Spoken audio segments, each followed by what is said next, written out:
The year is 1943. The heat of the North African desert is still heavy in the bones of the German soldier, a veteran of 2 grueling years under Rommel's command.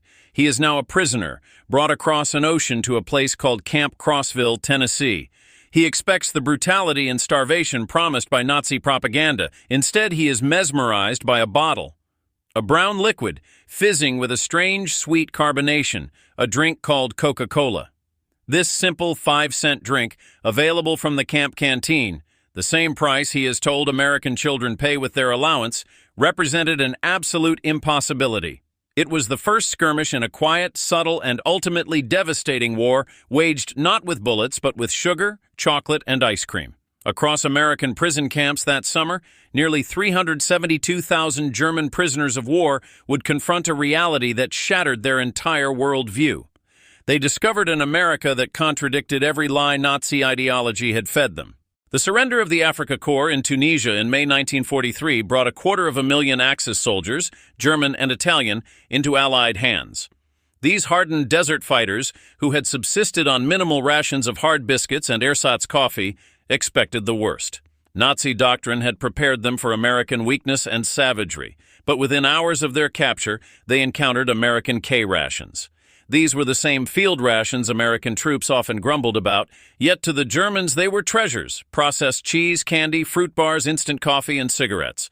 Men who had starved for months treated these emergency meals like a feast.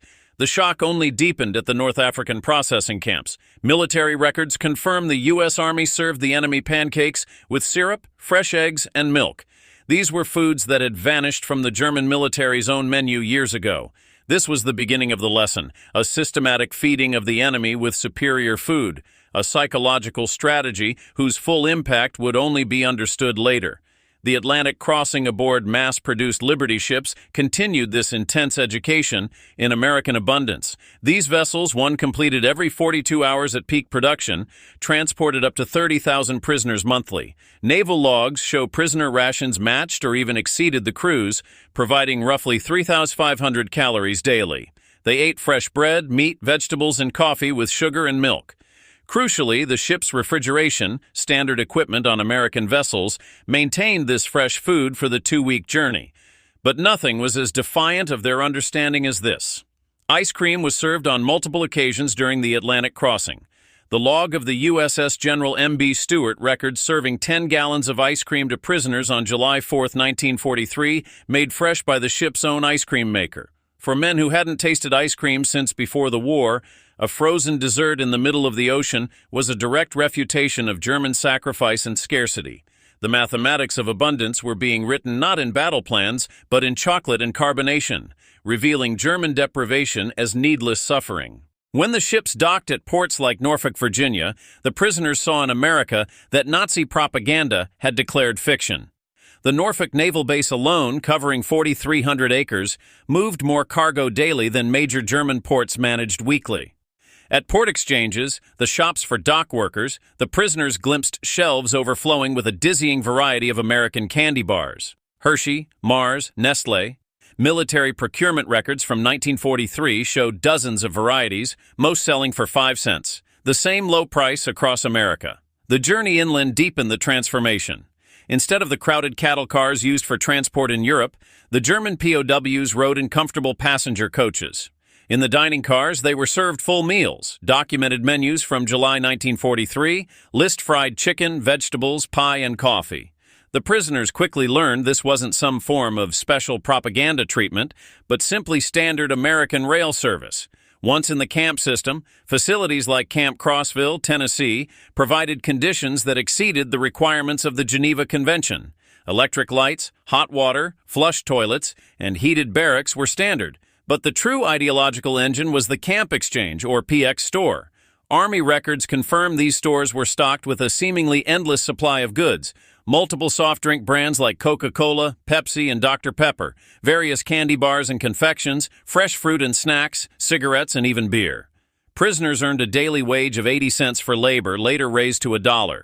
With a candy bar or a Coca-Cola costing just 5 cents, a day's pay could purchase 16 items. This level of abundance was beyond their German imagination, where such products were either unavailable or required special connections. Coca-Cola became the ultimate symbol of American industrial democracy. The brown, fizzy drink, largely unknown to the prisoners before their capture, was ubiquitous. The Coca-Cola Company's wartime production was astonishing. 5 billion bottles were produced in 1943 alone. The military contract guaranteed American servicemen worldwide a 5-cent bottle, a commitment requiring logistics that astounded the German military minds. In America, the prisoners saw vending machines and coolers everywhere. Gas stations, schools, factories. Americans of all classes drank it casually, sometimes discarding half-empty bottles without a thought. Technically minded prisoners were astounded by the standardization.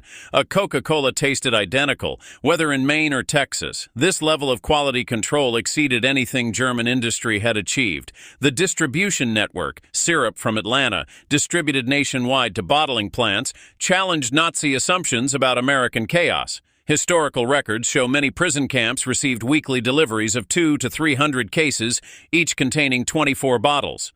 Camp Hearn, Texas alone, consumed around 7,000 bottles weekly during the summer of 1943. The drink represented not just a treat, but an overwhelming feat of industrial coordination and consumer access. If Coca-Cola symbolized industrial efficiency, ice cream was the impossible luxury. Yet the Army considered ice cream essential for morale, so much so that specialized ice cream ships were built for the Pacific Fleet. Army records confirm that ice cream was regularly served in prison camps with adequate refrigeration during summer months. At Camp Shelby, Mississippi, the July 4, 1943, celebration included ice cream made right on site. Prisoners watched as hand-cranked freezers produced gallons using ice, cream, sugar, and flavorings. The casual use of these scarce resources, ice in July, and cream and sugar for a food meant purely for entertainment, demonstrated a set of priorities Germans could not fathom. By 1944, many camps had electric ice cream makers. The variety, chocolate, vanilla, strawberry, butter pecan, surpassed what German ice cream parlors offered before the war. The abundance of sugar delivered a particularly powerful ideological blow. In Germany, sugar was strictly rationed, with civilians receiving a mere 280 grams monthly, when available. In American prison camps, sugar sat freely in bowls on mess hall tables for unlimited use. Quartermaster records show camps received 100-pound bags of refined sugar weekly. Camp bakeries used it liberally for cakes, cookies, and pies. The mess halls sweetened everything without restriction.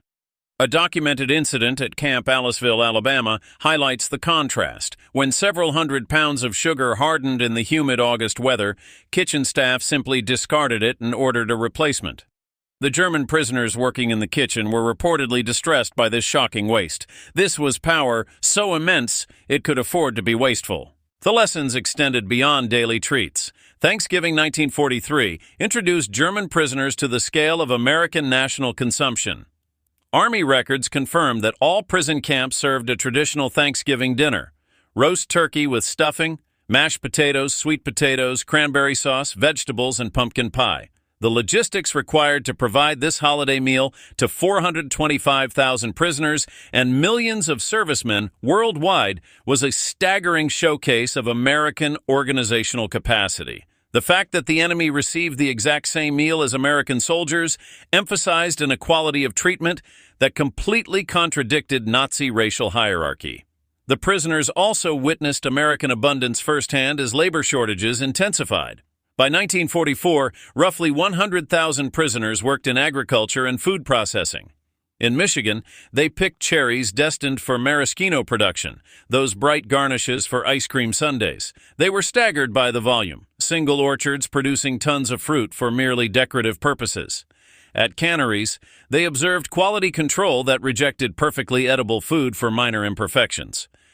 Del Monte records from 1944 show that roughly 15% of fruit was rejected for canning due to size irregularities or minor blemishes, typically diverted to animal feed. This site, the waste of what would be considered premium rations in Germany, spoke volumes. For minimum security prisoners allowed to eat at American diners under guard, they encountered democratic abundance. These small restaurants offered menus that would have been reserved for elite establishments in Germany, but here they were available to anyone with modest funds. Documented prices from 1944 show a hamburger for 25 cents, a Coca-Cola for 5, and a full dinner special for 65 to 75 cents. The most potent observation was the equality of service. A factory worker and a bank president ate identical meals at adjacent counter stools, served by the same waitress for the same price. This contradicted the very foundation of German social stratification. The cumulative effect of this constant, casual plenty was a complete psychological transformation. Historian Arnold Kramer, the leading scholar on German POWs in America, concluded that food abundance was central to the ideological demolition of Nazi superiority myths. The statistics themselves told an irrefutable story. POW daily calories, 3,300 to 3,600. German civilian daily calories, 200 to 1,500. POW sugar, 4 pounds monthly available. German civilian sugar, 280 grams monthly when available. The enemy was eating better than German civilians. By late 1944, the final reversal occurred. German prisoners using their camp wages were sending food packages back to Germany rather than receiving them. International Red Cross records confirm that German prisoners in America sent approximately 11 million parcels to Germany, most containing food items like chocolate bars, instant coffee, and canned goods. Imagine the impact. German families facing starvation and freedom, receiving American abundance from their imprisoned relatives. This profoundly undermined Nazi ideology. The full realization came in the spring of 1945. POWs watched newsreels of American GIs advancing through Germany, distributing chocolate and gum to German children. The joy of those children, receiving candy their own government could not provide, completed the ideological demolition. The contrast was stark. The German state, which promised triumph, delivered starvation, while the American Army of Occupation carried enough candy to give away. When the German POWs returned to a destroyed homeland between 1945 and 1946, they were often physically healthier than when they were captured, having gained significant weight. They were returning to families weakened by deprivation. They brought with them not just chocolate and coffee, but knowledge of an abundance that wasn't zero-sum, a prosperity built on production rather than conquest. These former POWs became the unexpected advocates for the Marshall Plan. Their testimony, that Americans were a society wealthy enough to casually waste food while fighting a global war, wealthy enough to rebuild their former enemies, was critical in influencing German acceptance of American aid. They understood that American power derived from this immense productive capacity, not extraction. The German economic miracle of the 1950s, the Wirtschaftswunder, was partially built on the lessons learned in American prison camps. Former prisoners applied their observations of American distribution systems, mass production methods, and consumer abundance to German reconstruction. They learned that industrial democracy could outproduce authoritarian control. Coca-Cola returned to West Germany in 1949 as a symbol of the American alliance. Ice cream parlors modeling American soda fountains appeared in German cities. Former POWs often became importers of American food products, understanding their profound appeal. They knew these products symbolized more than taste. They symbolized modernity, democracy, and abundance. In one interview, a former Africa Corps officer recalled the pivotal moment. We expected to defeat a weak, divided America. Instead, we found a nation that could give ice cream to enemies. That's when we knew we had lost more than a war. We had lost our entire worldview. Another veteran remembered, "My first Coca-Cola was like drinking the future. That drink contained everything Nazi Germany wasn't: abundant, democratic, joyful." The men who arrived as Nazi warriors left as witnesses to democratic prosperity. Their story reminds us that sometimes the greatest victories are won not through destruction, but through demonstration. Not through hatred, but through the simple, powerful act of serving ice cream to an enemy on a hot summer day. The German POWs who couldn't believe ice cream and Coca-Cola in their American prisons had witnessed democracy's ultimate weapon. They were transformed forever by the impossible sweet reality.